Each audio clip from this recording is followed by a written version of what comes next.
Go, it says. And good evening, good morning, good day, wherever you happen to be in the world. Welcome to the episode 185. Yes, 185 of Audionautic Deep Space Network ADSN. This is the Independence Guide to music releases and marketing. I absolutely butchered that. Some Whopper does it so much better than I do. But he's not here, sadly. Mr. Brother. I was away 2 weeks ago, last week. Yep. We missed an episode 2 weeks ago, and Some Whopper is away this week. But that's okay. That's okay. It's sad, but it's okay. He is missed, and we've got stuff about him Yes. later on. Yeah, but we are here. And thank you ever so much for joining us for this week. We're back. We never left. I was away, but I mean, you were here. At the royal we. The royal we, exactly. That's not like you to use royal anything. No, absolutely not. But I mean, it's all about me, right? So like, It is. exists. So, how are you? Eon Lake is here as well. If you haven't guessed, those sultry Radio 4 tones. Yeah, I'm here. Radio 4 still haven't called. Give it time. Give it time. How are you? Any What's minute going now. on? Yeah, I'm okay. I'm okay. Resisting being a bit grumpy after a week of very little music, which doesn't make me happy. But I would say, I tend to have more ideas when I'm prevented from doing music. And yeah, I've been plotting in my head, which is my next favorite thing to actually do in music is planning things with music. And I think I know what I want to do next. I've got things I want to do, especially involving the nice fun modular stuff at the back there. I think I'm going to shift a couple of drum boxes to go live there and start clocking it locally so that I can use the modular for sound and resampling and creating atmospheres and layers and just not bother wasting modules on doing drum sounds. Use sampled loops and stuff and see if I can't evolve something resembling a bit of a live set. I like the sound That of that. doesn't necessarily involve a computer unless I'm using it as a mixer. But I'll probably just keep my modular mixer because it's kind of hardwired. And the idea being that maybe I could take that on the road, go do it somewhere. It's a few boxes. I like the sound of that. I mean, I often think that that's a case of, I think that's one of the benefits. We often get bogged down with the notion of being consistent and running within the studio and doing things constantly. And it's often, I don't know about you, but it's oft times that I've had to take some time away from the studio or the routine or whatever. And that is something that generates the ideas. And this this is what it's there for, right? Like, we can go, I mean, I know you've got an album in the works, and I know that you've kind of got things going down and moving things and moving through emotional spaces, and that's great and that's amazing, and that kind of is a point where you are focused on completing something. But it's when we step away from that time, whether it be forced or not, it's when we kind of generate the ideas of kind of what's next. Like Yeah, that modular has been in the background for a long time. I can't remember the last time you spoke about using it. I haven't used it for a while, and it's formed the key parts of some of my favourite songs. And a lot of ideas have come from it. Although, funnily, Monday night I was just messing around with an OPZ and Move Killing Time because I was out of the house, and I stumbled across one of the tracks off my first album on the OPZ in the kind of form where you would recognize it instantly. It was like a relatively fully formed version of it, which was funny because I thought I had no idea that so much of it had been done just on an OPZ, which is just a tiny little thing, Especially as you're such a maximalist, right? Yeah, Yeah. yeah, yeah. But that's how it goes. Some things are just good. Some things just create more ideas, And I find I get a lot of ideas when I can't work on music. So I try and make notes however I can to come back to them. And I like to have things I want to do in the future, even if it's not relevant to the project I'm working on. But sometimes I'll dovetail it in just to add a little bit of extra flavor to things, because I like to try and get some variety in there, much like your recent album, which we'll be talking about in a bit. And it seems to me like I have to put a lot more effort into that than you do, which is something I will be questioning you on in a minute. We'll have to see. We'll have to see. Variety is the spice of life. It is a very. It's. I mean, before we get into the nitty gritty bits, we are having a little bit. It's interesting on the host night, because some up at last minute can't join us. I'm hosting an episode about my own album, which is a little bit, for me, is a little bit funny, but we'll get through it. That's okay. Anyone who knows you will know that we made you do it. Yeah. Contractually obliged by Yeah. my own record label to talk about my album. So it's fine. We'll get to it. I want to say hi to Smiling Arrows officially. We said hi in the chat, Hello. but also here we say, hey, Smiling Arrows.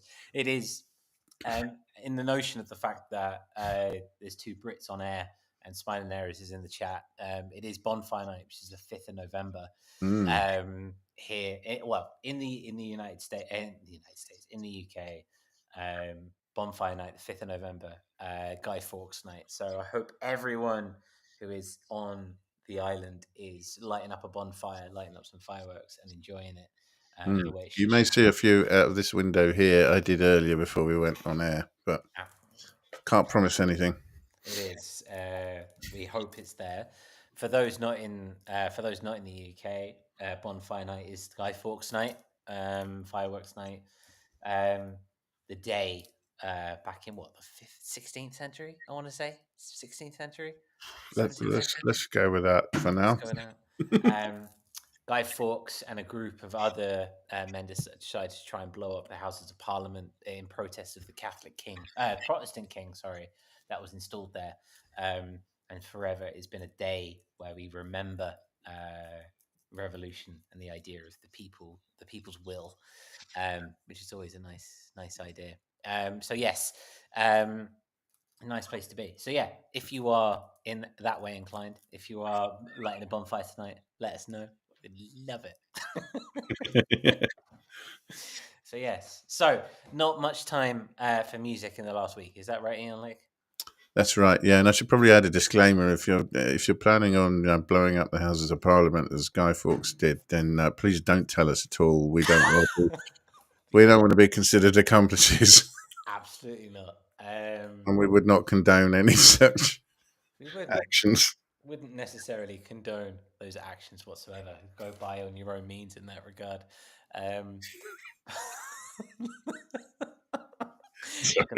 Just gonna hijack this music podcast, but it's okay. It's fine. So yeah, that's where we're at essentially. Welcome everyone. It's lovely to have you here. And if you are watching back on audio, be it or video on Spotify, it's nice to see you. Didn't put up last week. I'm sorry, I was away last week. I was in Thailand, and therefore I haven't done the post production from last week that I should have done, and I apologize for that. So if you are listening on Spotify or Apple Music or anything like that, firstly, you should be listening on YouTube first, flat out. Let's face it. So maybe thank you, but thank you anyway.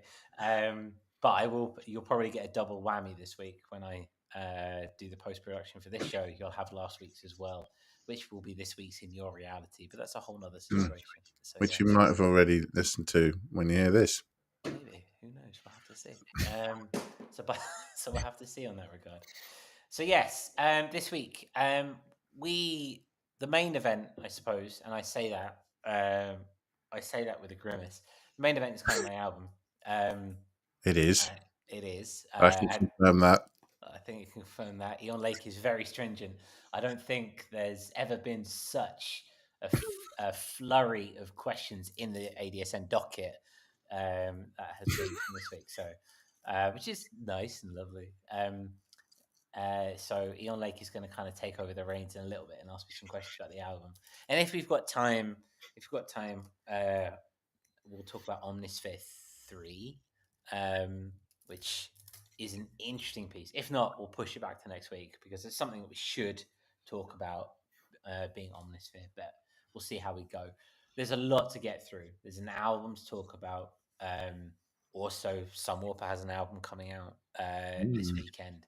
So, there's a lot of local community stuff, and I'd like to focus on that as opposed to big VST companies releasing stuff. Because as ever, we are algorithmically incompatible, and that's okay. And no algorithmic benefit. No algorithmic benefit. Exactly. Before we get started, Eon Lake, I just want to say hi. Abby has just joined us, patron, a long-time follower. Abby is there with a lovely little Yeah. Hope you're doing good. and I hope you're doing well. So yeah, welcome to the show. It's all very up in the air. It's all very chaotic. We're talking about lots of different things. We haven't got started yet, so you haven't missed anything. So, Eon Lake, I'll hand it over to you. What's up? Well, I believe this section is all about you and your somewhat wonderful new creation. It's a very. Do you want to tell us anything about it? Do you want to introduce your album? Give us an introduction to it. It's a generous one. It's a long one. I won't say what's going through in my head there, but yes, yeah, it is. It's got an incredibly long, stupidly long title. A Transdimensional Passage on a Mazonik Bao Chuan. Yeah, 13 tracks. It's a follow up to Marooned. I think it's the longest album I've done since 2021. What are we, 2025 now? And I had to be very. I think there's about 5 other tracks which didn't make it onto the album, and as it is, it's an hour. So I think Now it's good. there's an hour and 6 minutes or something like that. So yeah, I mean, obviously we mark the prowess of something by how long and how much content there is. So an hour's worth of content. Well, no, I mean it's funny how we have our conventions that what was it? 78 minutes is the maximum capacity of a compact disc, and that was just based on Beethoven's Fifth. I think initially they planned on making them a lot longer than that. So they're just arbitrary measurements that we impose on things, a lot like time and other stuff, gravity. I don't know. But yes, this is a canon release for you, isn't it? It follows the Kh3tis story, as opposed to some of the additional elements that you sometimes throw in between releases. Yes. It's not like a Fragments, which is like Fragments was always like these ambient EPs to kind of like help me get on my way to what the LPs would be. Whereas this is a bona fide kind of canonic. I think that's the phrase. I think that's how you say it. Canonic kind of release. It's a direct follow up to Marooned. It tells the story directly from the ending of Marooned up until what will be the next album, essentially.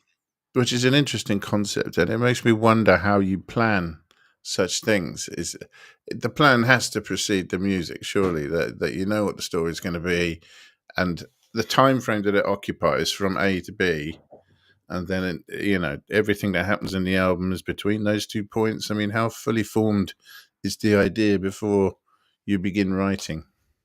I mean, it's a good question, really. I mean,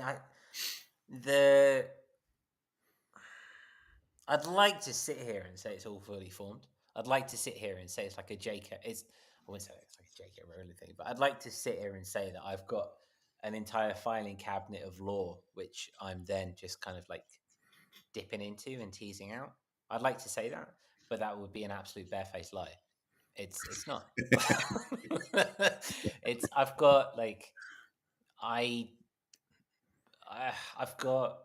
got where I know that. So at the end of Marooned, I've got where Kh3rtis was, and then I know in my head where I need him to be, right? So I don't need I don't need him on the Toon World anymore. I need him over here.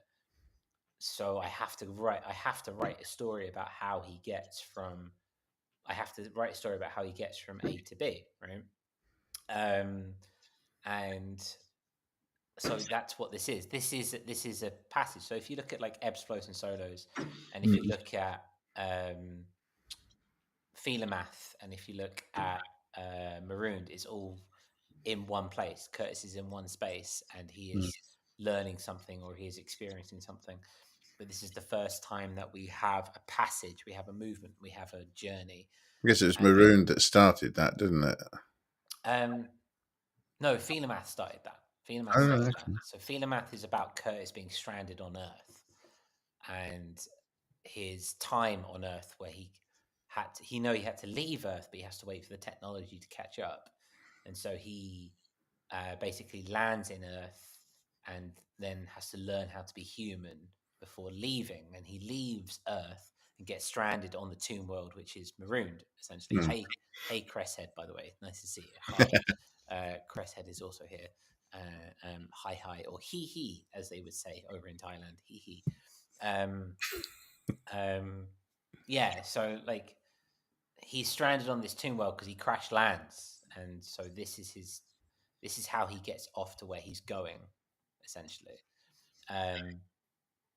And it's a very kind of like, it's the first time it's been in transitory, which I think it's the first time, because it's a couple of years. I've been writing this album over the last 2 or 3 years, where I'm a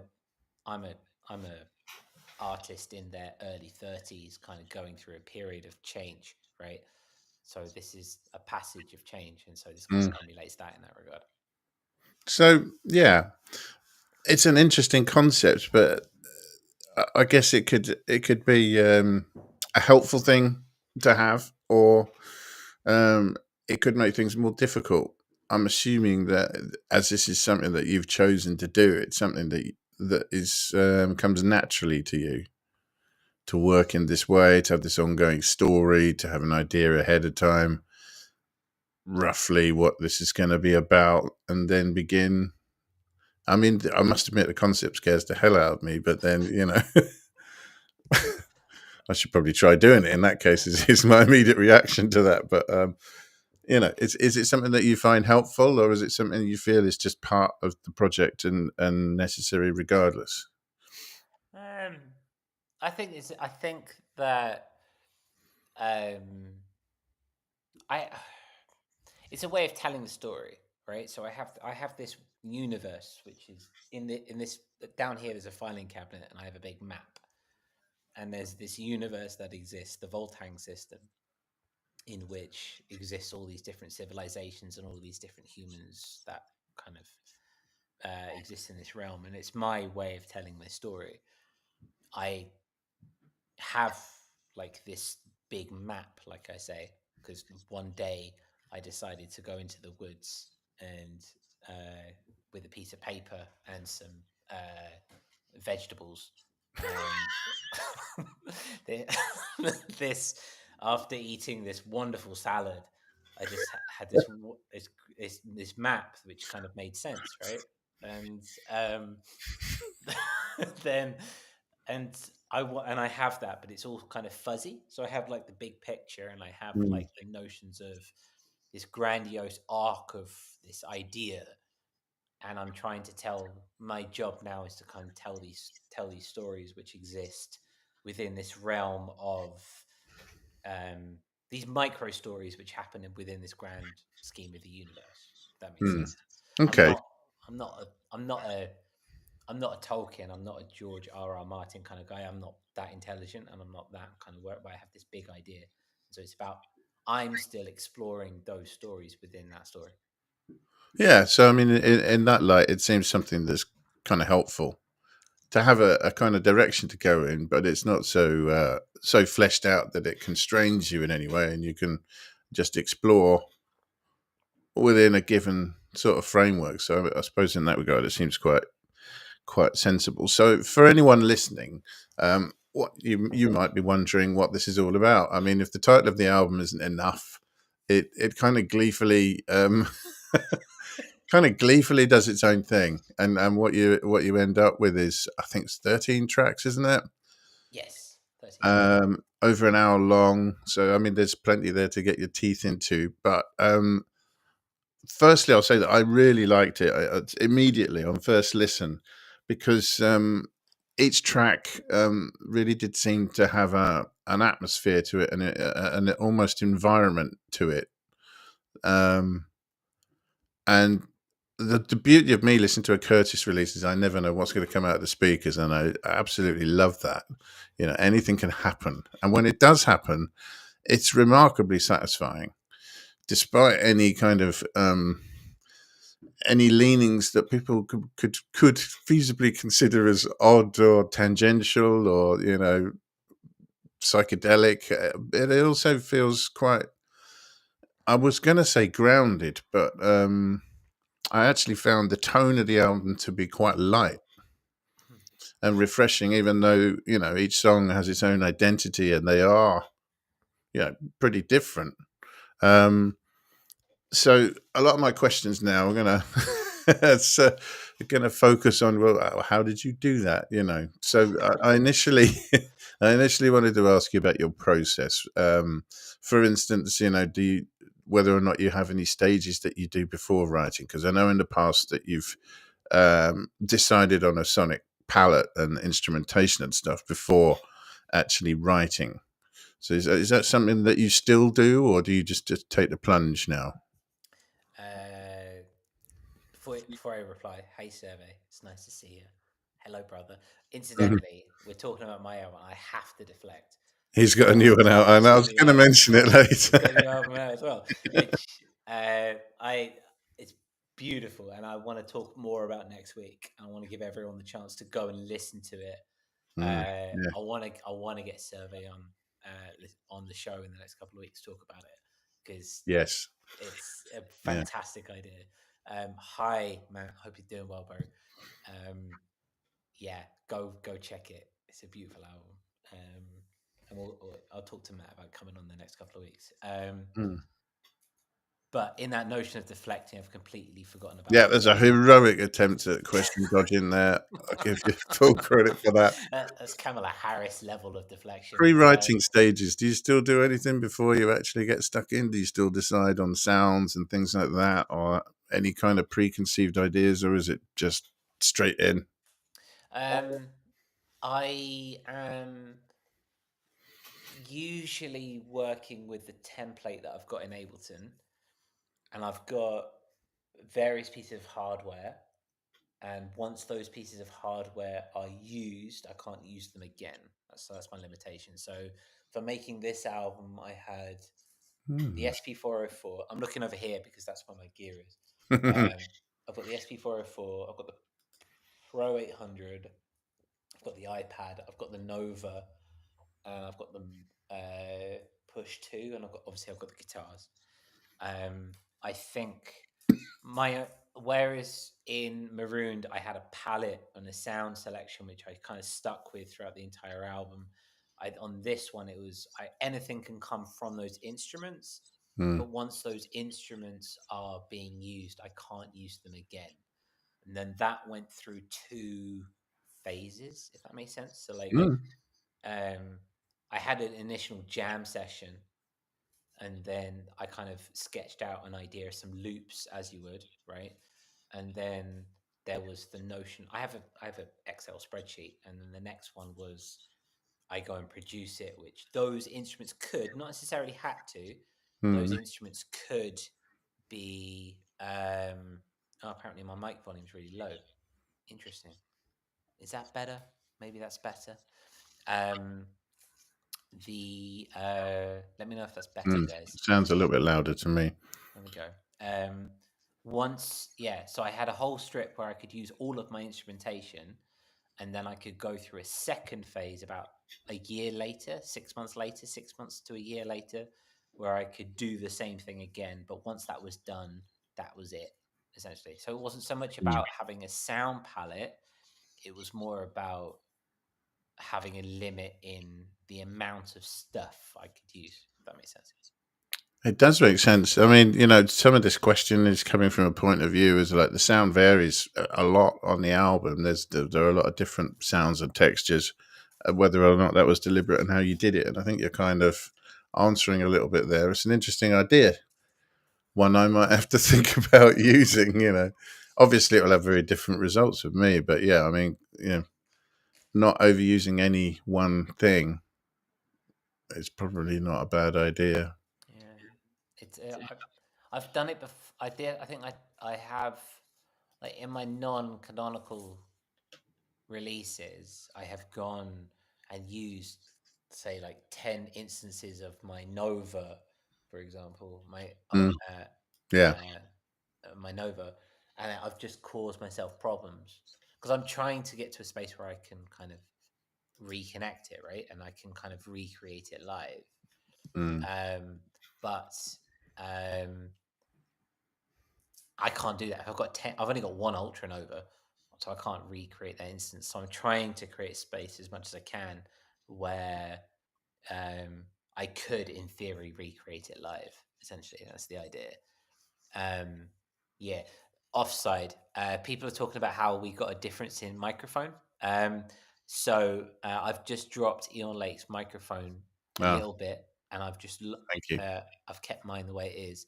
Please let us know where the balance is now. Our producer, Sunwalker, isn't here, and so yeah, we're the two of us, being the Englishmen that we are less precise with these things, more hobbity, and kind of like, if it's on, it's on.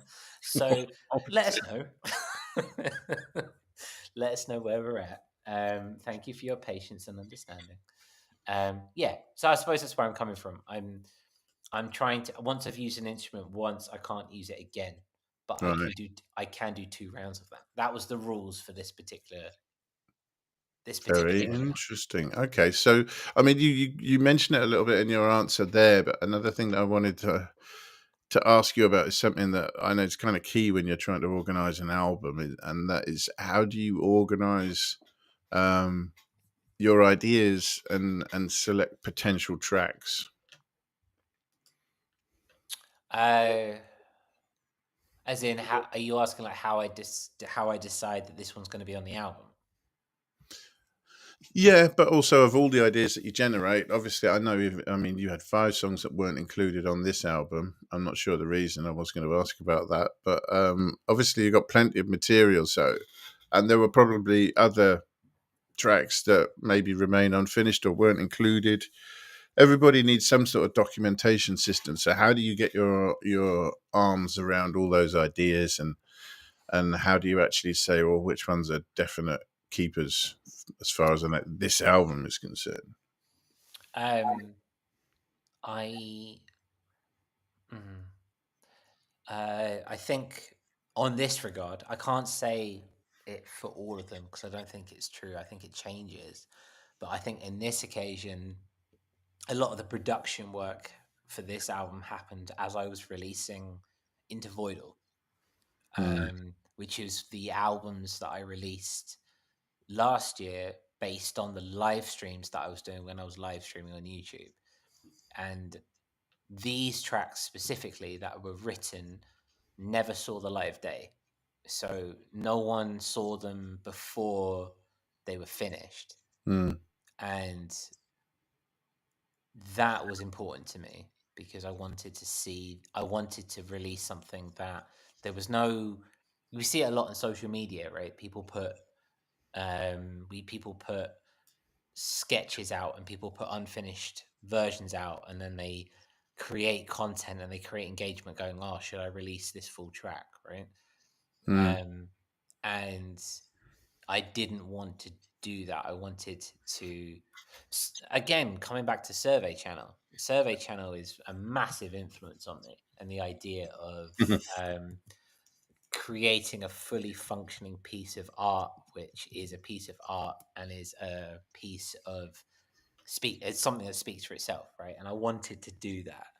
And so all of these tracks, when I kind of got to them and I was writing them, I had them in my headphones, literally. Like, even I live with housemates, right? So like even they hadn't heard it, and no one at my work had heard it. You hadn't heard it or anything. It was in my headphones. Only I had heard it, and that no one else was ever going to hear it until it was fully down. I didn't send any kind of like pre-mixes to anyone apart from Sam Walker, who did the mastering, who, by the way, did a fantastic job of mastering. Right, It sounds good. yeah, like I It's consistent. really did. I didn't like this album until Sam Walker mastered it, and now it's there. If that makes sense. Maybe I'm just a bit sick of it. I don't know, but he brought it to life. But yeah, so like it was truly these 13 tracks and the others that are unreleased. Truly were pieces that no one had ever heard until I put them out on Bandcamp, and now again that was intentional. Okay. Well, while I continue asking you, I think you should probably get a track ready to play us. Yes, I do. Okay, I've got the album. I've got the album up on my browser in case you got it there. it's needed. If I can bring this But up, yeah, I can share the tab audio as well. you kind of preempted a question that I had during that again, and that's a very simple: do you like it? And the reason I'm asking you that question is because obviously I'm aware of how the funny stages that you might go through from the early stages of creating an album to after it being finished to the psychological change that releasing it has and so on. And again, like you mentioned, hearing it back once somebody's mastered it or hearing it back on a physical medium or something like that, all of these things can sometimes make you feel differently about it. So do you like it? Have you always liked it? No, that one's easy. No, absolutely not. I think I do like it now. It's out in the world. It's nice to have it out in the world. I think the. I think it's the. I think it's the. I think again, bringing it together, the artwork has made it more of a cohesive piece for me, which has allowed me to accept it and let it in more. If I'm being honest. Um, and now I notice it. I notice the ring on the one of the planets is a bit faded, but that's another thing. I really like that. I like the fact that the one at the bottom looks like it's done with chalk. It's a little bit cave drawing-y. It's a little bit like a relic, almost. Yes, yeah, that was the intention in its own right. A future relic. A future relic, yeah. And I think that kind of speaks to the album itself, which I think kind of makes it. That is what it is, because it is. It's meant to be a diary. It's meant to be a chronicle. It's meant to be. I mean, this is a journey. The Transdimensional Passage is a journey of at least 2,554 days, if not longer. And which I think in Earth years is about 7 or 8 years, maybe potentially. Yeah. And the idea is that it's a really long voyage, and so it's kind of a diary entry. It's kind of mythology. Kind of half baked in reality, and it is especially relating to the song Day 2554. There's a lot of insanity going on there. There's a lot of kind of dropping of reality, and because of that, it's all kind of a bit wibbly wobbly, and it's all kind of a bit chalky, and it's not kind of. It's embellished, and we don't know what's real and what's not. And I like that. And I like that notion. I like that notion. It's a little bit mental. And because it's, there's a lot in there which is, it kind of defies convention. It's playful, right? Yeah. Yeah, absolutely. Yeah. Yeah. And that's intentional in the sense that it doesn't, it's meant to be something that isn't quite grounded in sanity. And I like that. Yeah, I'm laughing because you're doing it again. You're preempting my questions because you know one of the strong things about this album is its sense of identity and the fact that it's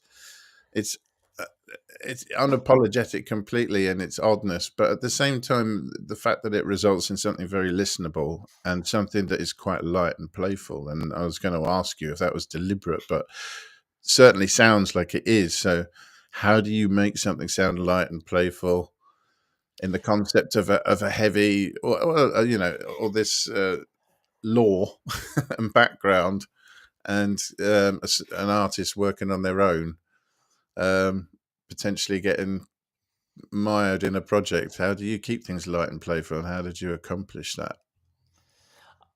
I think that there's an acceptance in I don't really know what I'm doing. I Mm, think that's like, so take the first track, A Final Fairy. It's A Final Fairy was me starting out going, I love tropical house music.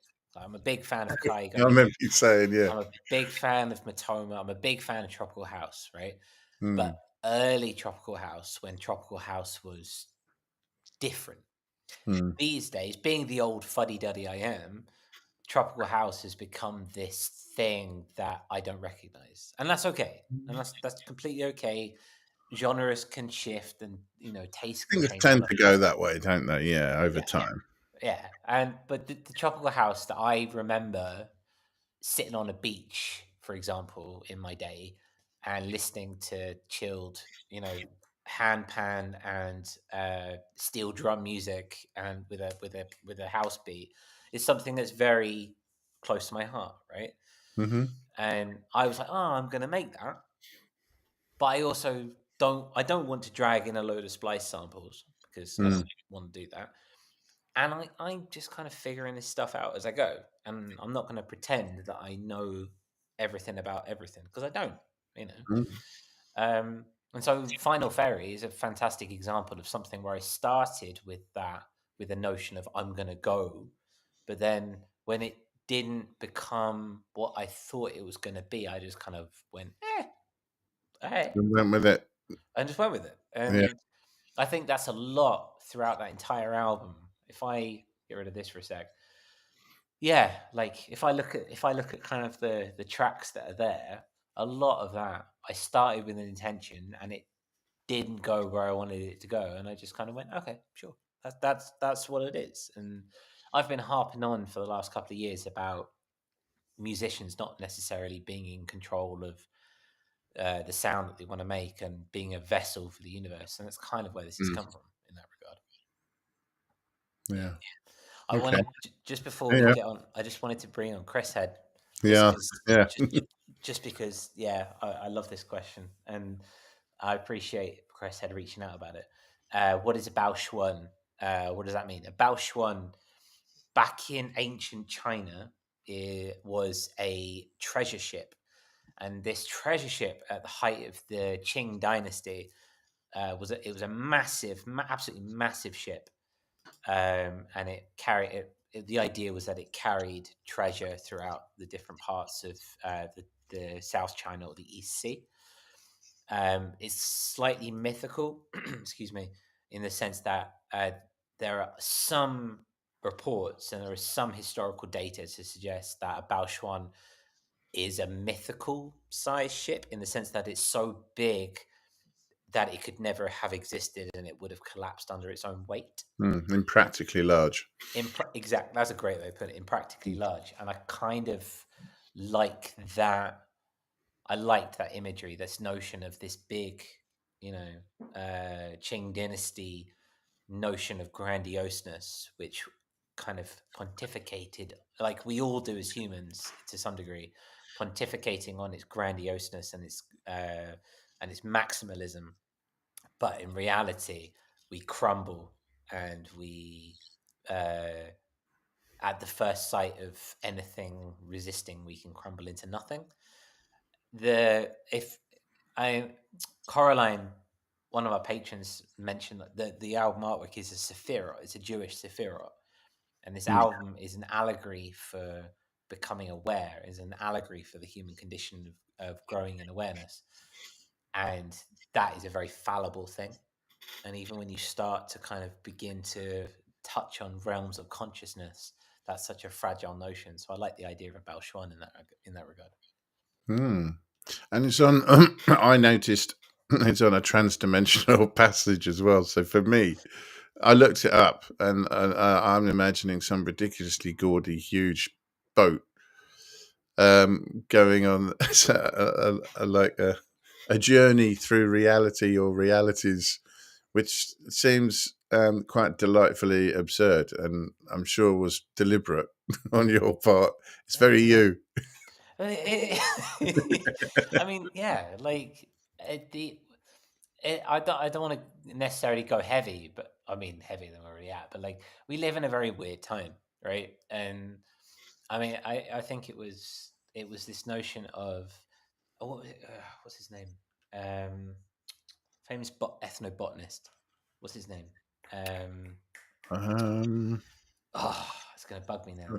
I'm going to have to It's, start googling it, ethnobotanist it'll now. come. It'll come back. It'll come to me. But he was saying that basically things are weird, and things are going to keep on getting weirder and weirder and weirder until we just have to start talking about how weird they are. Okay. And I like that notion. That it's this idea that we live in very weird and very unplayful times. We live in very playful times, and so I wanted to kind of emulate something that was playful and something that was wacky and something that was completely off color when it comes to where we're at in the world. Okay, were you thinking of Terence McKenna or someone? Yes, that's the one. Thank you. Thank you. That's the one. I had That a quick look, and I massively thought as soon as I saw McKenna, I thought, oh, it's got to be him, surely. that massively famous dude. Yes. Yeah, he said that's what he said. He said we live in this kind of drain or plug hole of the existence where things just keep on getting weirder and more concentrated. And there's going to be a point where we just have to start talking about how weird it is and how difficult it is. And I love that, and I like Mm. that because I was like, the album is weird. It's Yeah, weird. yeah. But I love the contradiction of heavy versus light at Yeah, the same time. I think it works great. it's weird. So I suppose that's where I'm coming from in that regard. Mm. It definitely comes across. Mm. So, in an attempt to kind of wrap things up and give us some sort of I don't know, closure here, I wanted to ask what your goals were coming into the project and whether or not you think that you've realised them. How successful that you've been in realising them.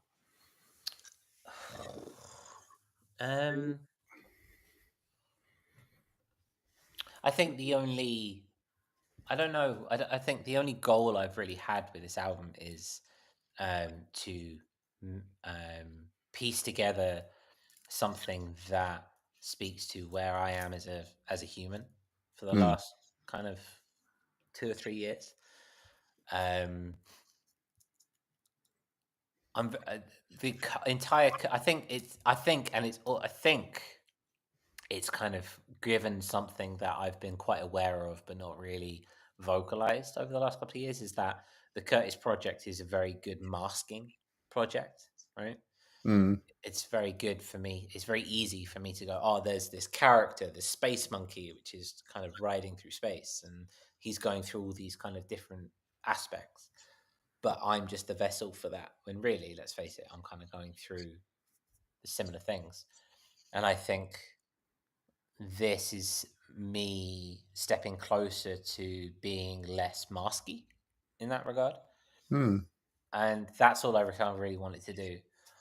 I'm really trying to not I'm really trying to not go out and say, "Oh, I'm going to write an album," because I'm a musician. I'm going to sit and I'm going to write an album.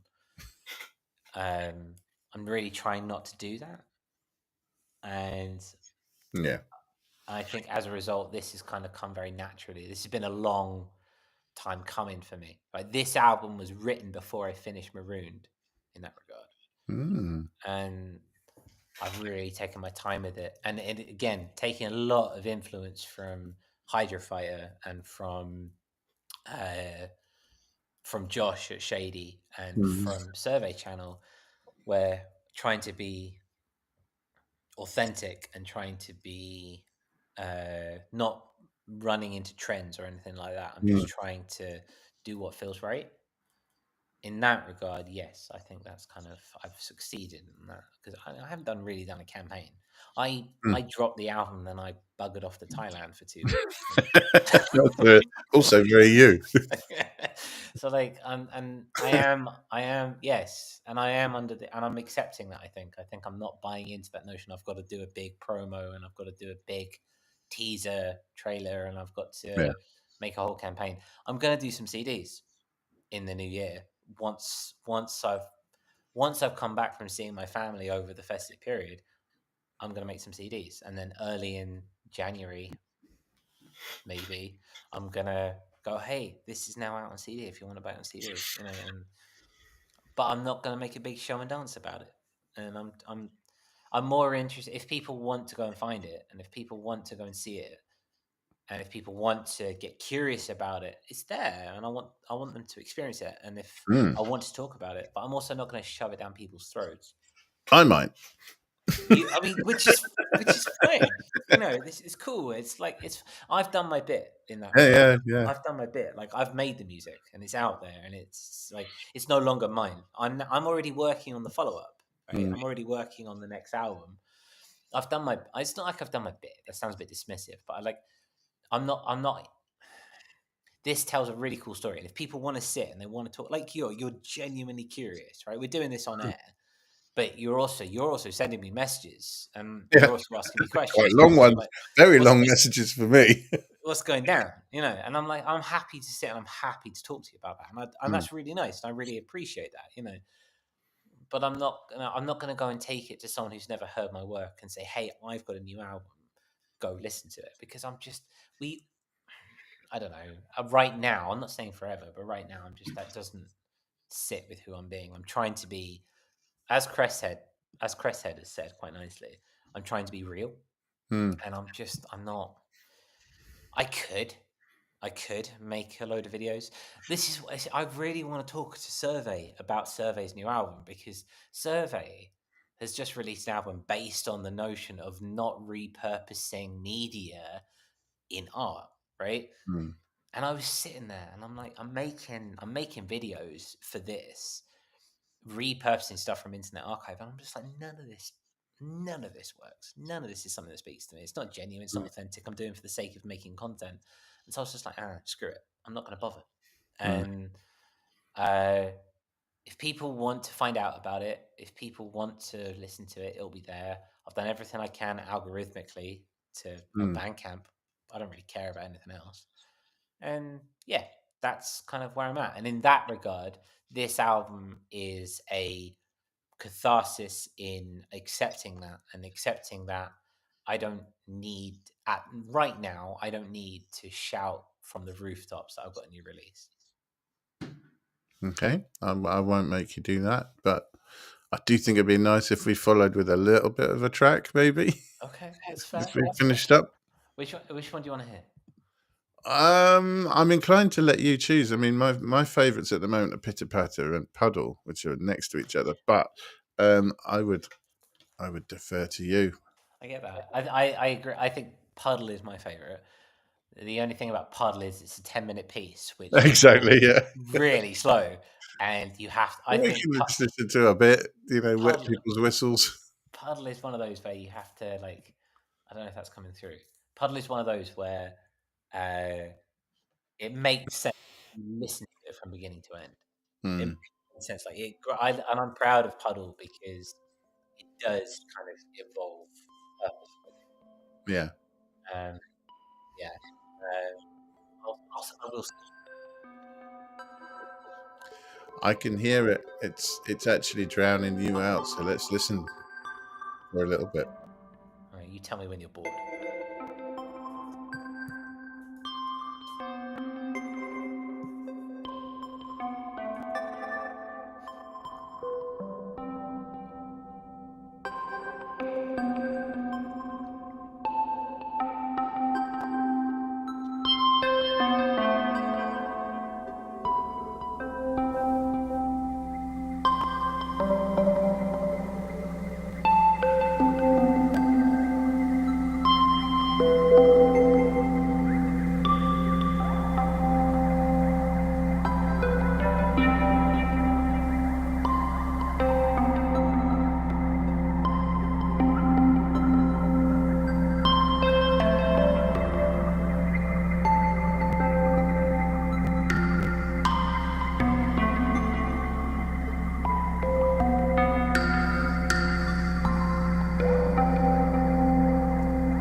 think 3 minutes is enough. To be fair, sing.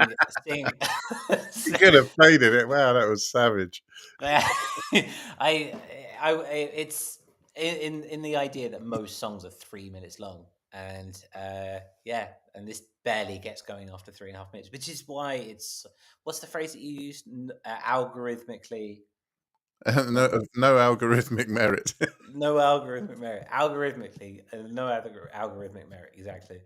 Um, the This song really gets going about 6 minutes in. Yeah, it takes a while. It's such a slow burn. You think it starts, you think, oh, that's interesting. Then you think, oh, that's pretty. I like that. And then you think, oh, it's evolving slowly. Some things are going to happen. Then a whole environment fades in. Then all sorts of layers start happening, and it just keeps going and going and going. And it's just one song on of the whole lot. And the album's very much like that. They all have their own atmosphere. I mean, your music always has a very definite sort of feel and atmosphere and space to it, but this particularly does, and moving between them is really a joy. I love it. I think it's great, and congratulations on it. I appreciate you saying that. Thank you. And Cresshead, I'm sorry. I I implore you to go and have a listen to it in full, uncompressed, in your own headphones or on your own speakers, which is probably a lot Mm. nicer. It's it does, and it purposefully evolves slowly. Like I say, we're at 3 minutes. That was 3 minutes of a track, which is a lot of bleeps and bloops. Yeah. Which it becomes more solidified as it goes on, and that was the point, right? It's meant to Mm. be this long jam.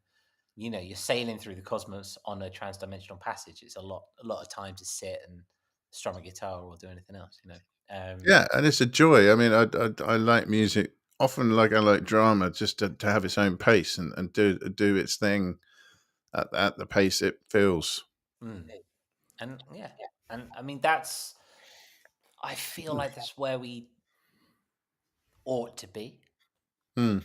right? Like even in the mainstream, right? Like I don't know about you, but like if you think in the very mainstream, in the very pop world, say like Dua Lipa, for example, "Levitating," which is a very Mm. mainstream pop song, it feels like it moves as it's meant to, as Yes. opposed to anything else. And that's Interesting song you picked there as well. it's Is it, just yeah, but it's absolutely. newsworthy now. It is newsworthy now, absolutely. And I have no shadow of a doubt about the intention behind that song originally before the controversy. But I suppose what I'm saying is like Mm. it's um, it's something that feels like it was written from the soul and it was written for nothing other than what it was meant to be written by. Mm. So yeah, and I think that's what Puddle is, because Puddle is 10 minutes of a very slow moving track, which again similar to like Steve Reich in minimalism. Yeah. It doesn't make sense if you clock in at 4 minutes. You have to listen to it from beginning to end to make sense of it all. So you're And not I doing a like single. it. You're not doing a single edit then. No, Radio edit. no, Put not it at out all, not at on all, 7 inch. not at all, not at all. Right. Let me know if you need a banging club mix. I, I will do.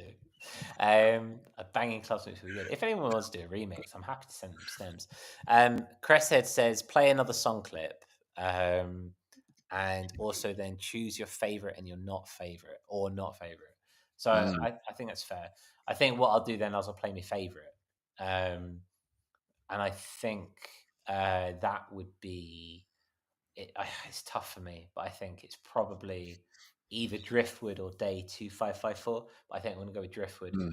because Day 255 was an exercise with my kids at school. And I think It's a Driftwood real is vibe, that one. it's a pie. That's insanity. Mm. That's insanity gone wild. Well, That's a it good sounds like an enjoyable form of it.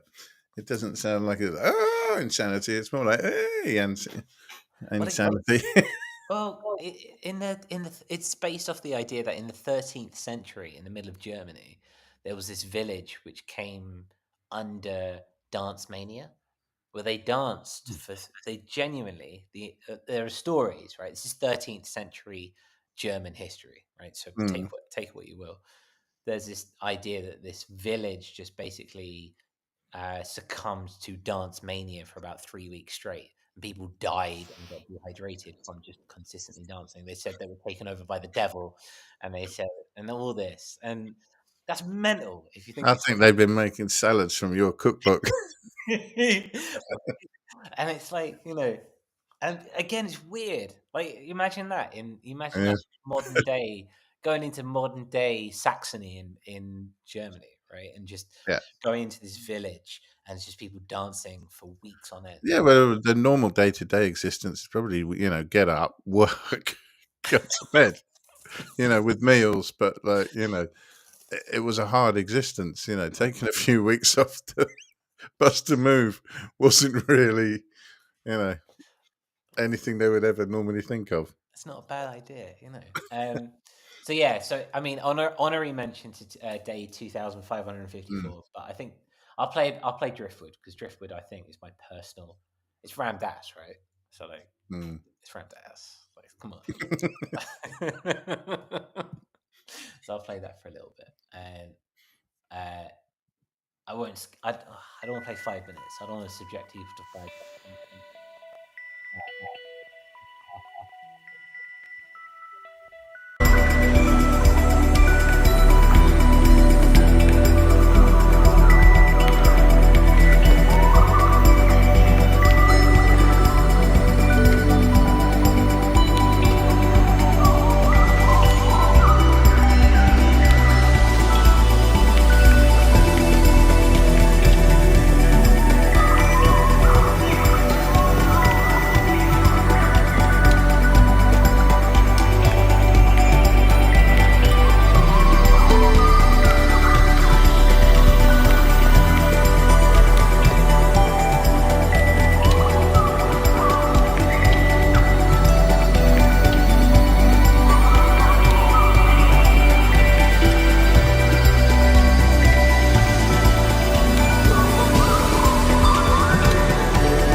Carry on for a while longer. I think they do that. Those bird monkeys, don't they? It's been a really difficult session recording them. It was monster. There was stuff everywhere. This flat was a mess for weeks. Absolutely. But yeah, that was cool. I think that's my favorite on the album. I think mainly because of the layering. I love a bit of layering. Yeah, it's fantastic. Some lovely movement in the stereo field.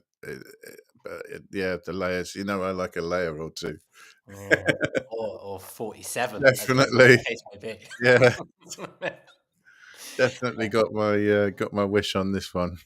Yeah, I feel that. I think as well. Like, okay, so you take the Ram Dass, right? Notion of essentially prepare yourself to follow me, which is really profound and really nice. And then essentially what comes in after is just a simple sine wave solo. Hmm. And so you could be talking about something really profound, and you could be talking about something that's deep and meaningful, or you could just be talking about a sine wave, which is making a noise. And the I, in my spiritual journey, can fall into what my therapist calls therapy bitch quite a lot, where it's like I do a bit of work, and I grow awareness, and then I move into a space of judgmentalism, and I move into a space of thinking I'm better, right? Which is absolutely antithetical to the notion of therapeutic journey and gaining awareness, right? Because so I like that idea of you think that you're talking about something profound, and you think you're in this space of profundity, and you're not. You're just a sine wave, just wiggling, which I quite like. Me too. Me too. Yeah, nothing So wrong with are that. there any questions in the chat that we didn't answer, or we didn't get an answer out of you for? That's a good question. Hardware or door? Was it? Oh, it's absolutely door. I mean, it's hardware going into a door. Hmm. Um, I've got. I don't really show my Mixture gear. of soft and hard synths. Mixtures, yeah. So usually everything kind of is built on hardware. So like I say, so I've got the Ultra Nova, I've got the Monologue, I've got the SP, I've got the S1, I've got the iPad, and I've got the Move. Right. So everything is uh, kind of built around hardware. And then when I get into production, which is this desk, right? So this desk Hmm. is intentionally kept minimalist in a way, because that's I might have a MIDI keyboard here, but that's when I'm kind of sound designing and I'm keying and stuff, and that's all kind of software synths and that. I have a hardware sesh, and then about again 6 to 8 months later, I might have a Right. soft synth sesh. So the jams all hardware mainly, and then you take all of that into software and maybe do tweaks and overdubs and Absolutely, contortions. Hmm. and then Makes sense. I might close that loop with a guitar solo. Hmm. That's I usually often go back to hardware again at the yeah. end.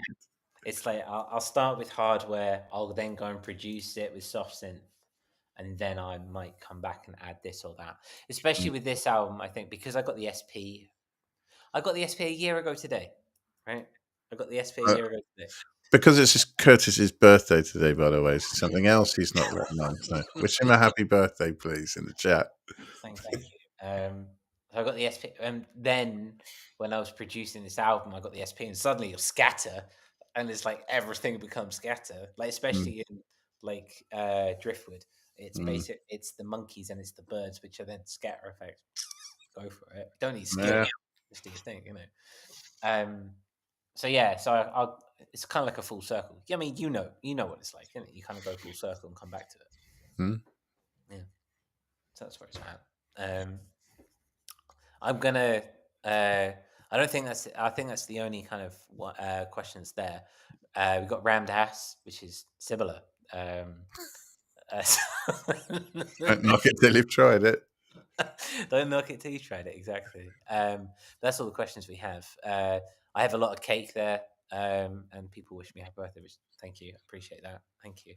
And I'm just going to put this up for Mike Smith. He's not the Messiah. He's a very silly boy, which I do like that. True that. Bit of Monty Python going on there. Smiling Error is saying therapy bitch t-shirt is waiting to be made. Yeah. That's, I'll add it to the queue of all the trophy tees that I want to make yeah. over the No winter. algorithmic benefit and therapy, bitch. I think should be top of the pile. I have that. Therapy bitch, maybe I don't know how that would fit into the audionautic ethos, but I'm sure I can make it work. My plan over the winter period or the Christmas period when we break for Christmas is to go and sort out all these t-shirts so they are there. So I will do that. So we'll make that work. Maybe we can make that work. If you want a specific t-shirt being made, maybe you shoot me a DM and maybe I'll make it just for you. Yeah. Maybe Talk that's him into it. yeah, why not? I'm down for anything. Plead your case. Yeah, plead your case, make it work.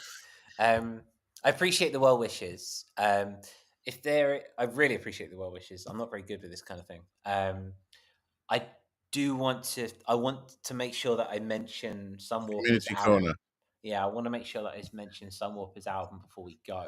Is there Yeah, anything else? it's no, not at all. We should move on to that because there's a lot of interesting things going on, aren't there? There are absolutely. This is we're in a very dynamic time with the community. Shady Ridge is open back up again after the winter break. There's a new album out last week, sorry. Some Survey Channel has just released a new album, which Out of the blue, yeah. just it's there. It's beautiful, and that is definitely something that, firstly, go and listen to, but also I want to get Matt on to talk about because it's such an interesting concept. Yeah, let's open this up. Absolutely, I'm going to get that in the schedule. Hopefully, he doesn't know that. I haven't spoken to him about it, but I'm hoping that he'll. I think he's resigned to it from you heard earlier. So I will talk to him about that. I want to get him on. Mike has just done a weekend with Rachel K. Collier, for example. Mm. There's so much going on in the community. Like, there's so much going on, and I feel a bit bad because I've been away for 2 weeks, and there's so much going on while I've been away. And didn't Abby have something new out? I'm not sure. Abby, yes, Abby had a new album out as well. Yes. I need to catch up with a lot of things. There's a lot to catch up with. I'd say it's homework, but it's not. I mean, it's just the stuff that keeps me away from it is the homework. This is the fun. This is the fun stuff. Exactly. I think this is. I think you brought this up in the green room, and it's something that we haven't explored yet on the show, but it's something that perhaps we should explore on the show in the coming weeks. Is this notion of the absolute continued necessity of community radio, like Dark Train, for example. Mm-hmm. Yeah, Kate's awesome. Yeah, exactly. These things that keep these alive. It's these people. DJ Space Terrapin is another one that springs to mind. These people that keep these ideas going and keep giving us things to listen to, and essentially taking us away from the responsibility of going out and searching for itself, because we're all busy people. Yeah. And Kev at the Homebrew Electronica show.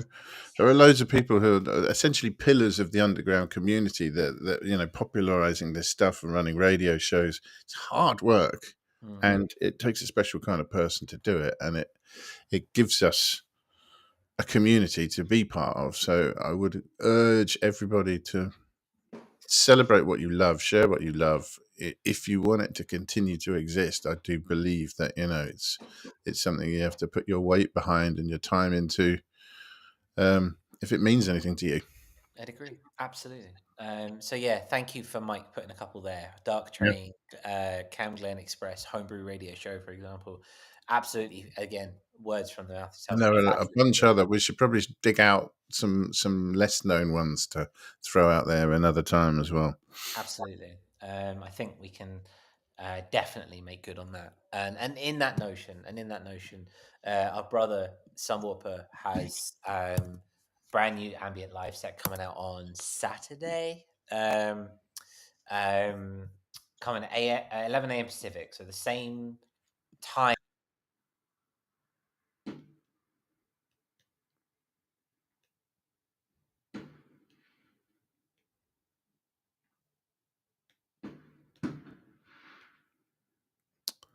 Well, am I still alive? I think I am. I think what Kh3rtis was going to say there was that if you look at his Bandcamp, we've got the link in the chat. He's going to be performing an ambient live set, mainly SP404 based, I believe, at the weekend. I don't actually have the full information about the album, but yeah, that will be coming soon. I think I'm not in a position to be able to end this, so I'm just going to have to keep talking and people in the chat are just going to have to keep me going until Curtis can come back with the information. But in the meantime, it's probably right and proper that I should say a big thank you to everybody who's joined us in the chat today and contributed encouragement and questions, and to our patrons as well, who keep this show going without any advertisements, without any sponsorship or anything unsavory like that nature. And I don't know that there is much left to say. I think we were pretty much about to wrap the show up and leave it. But okay. Okay, Chris said, where is my album? Is a perfectly good question. I was thinking the other day as I looked at the artwork for it that it's been a long time coming, and I'm feeling a definite urge to get it finished and out there at the moment. But at the same time, because I'm not tied to a label this time, I'm also saying to myself that if I don't think it's 100% there, I'm going to hold off. I'm not going to rush things. I want to make sure that there's a certain things that I've been doing that are included in it, so that, you know, in the theory of that, how an album is a snapshot of a piece of time. I want to make sure that there are certain things in it that aren't quite ready yet, but are things that are very representative of what I'm doing and where my head is at. So, yeah, I'm taking my sweet time. But thank you for asking. Yeah, I decided not to rush things, take my time, put it out when I'm ready. But I would say I've got about 10 tracks that are very close to being done and ready for mastering. And it will be a CD release as well when it does come. And yeah, here he is. He's back. I've just been crapping on about my album for. Well, I'm glad you're bloody taking space. We've been talking about me for the past hour and a bit. Yeah, well, this is welcome to the self-promotion show. Good. I'm glad. Did we? I'm going to shut up. Thanks for asking, Chris Head. Yeah, I mean, it is nearly done. Soon come and all of that. But yeah, I'm taking my time as well. Good. I mean, taking your time is a good place to be, right? Like you. Yeah, I'm free to this time, so you know we'll see what the product of that is. Next time I'll be going. No, I'm setting myself definite deadlines. It's all about balance, right? It's all about balance in that regard. I dropped off again. I made it so close. So we were just talking about Sunwhopper. Obviously, he's doing a live show this weekend, which you can watch through Bandcamp and so on. I didn't have any information about the actual an album release to share. Is that it? The album itself is coming out in. Well, he hasn't set an actual date himself yet. Or he has. He set a date himself, but he's keeping to himself.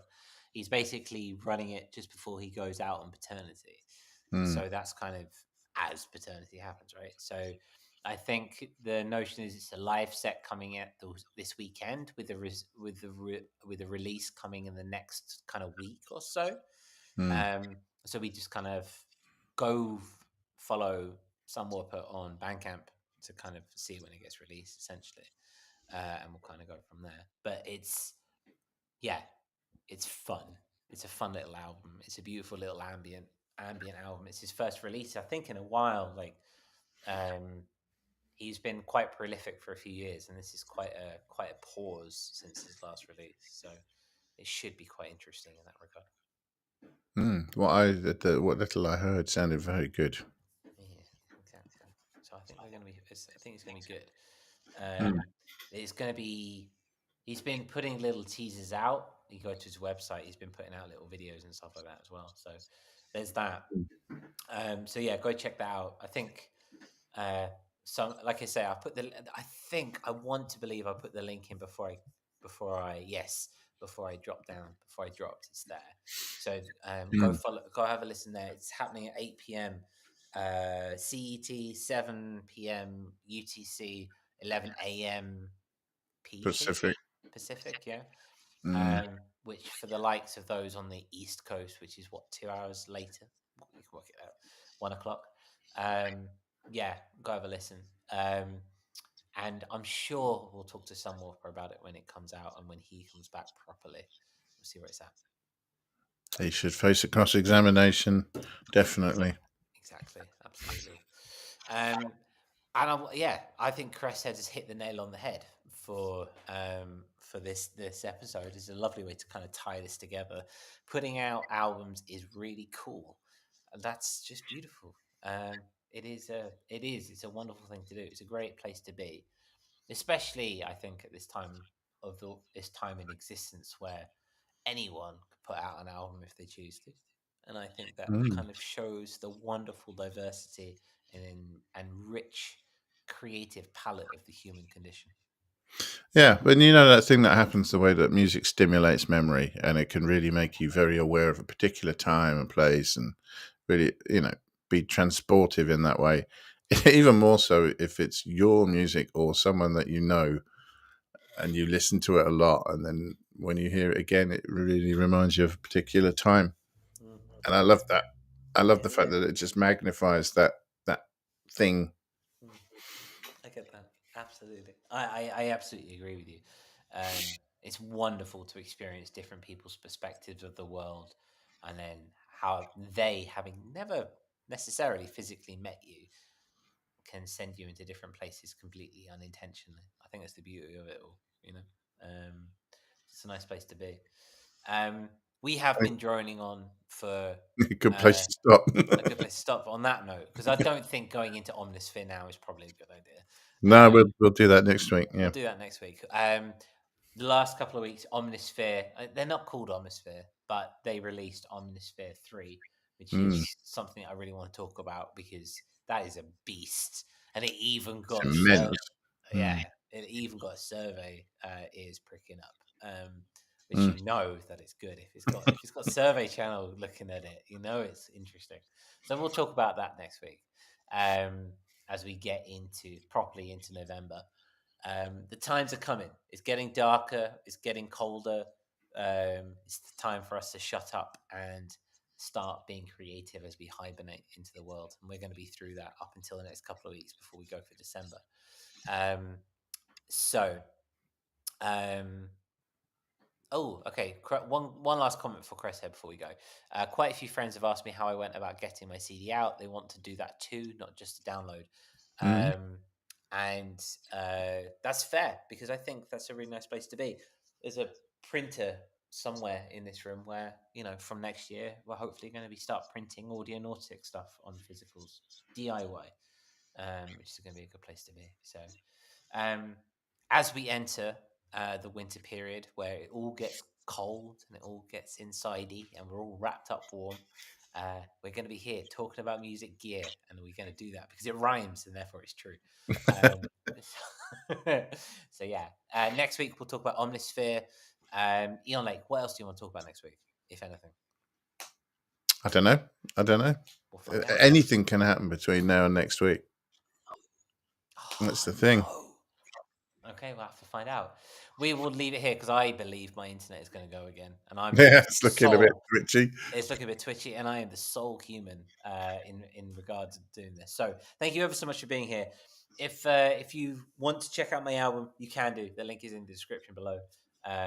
Thank you for listening to it, and I really appreciate everyone genuinely having a listen, and telling me what they think, and enjoying taking something from it. That makes everything awesome. So yeah, we will be back next week, same time. Hopefully, three of us. We'll have to see, and Yeah. we'll go from there. For now, just enjoy being alive, and we will see you next week. And yeah, thank you ever so much for spending your time with us. You could be anywhere, right? And you chose to spend your time with us. So thank you. We really appreciate it.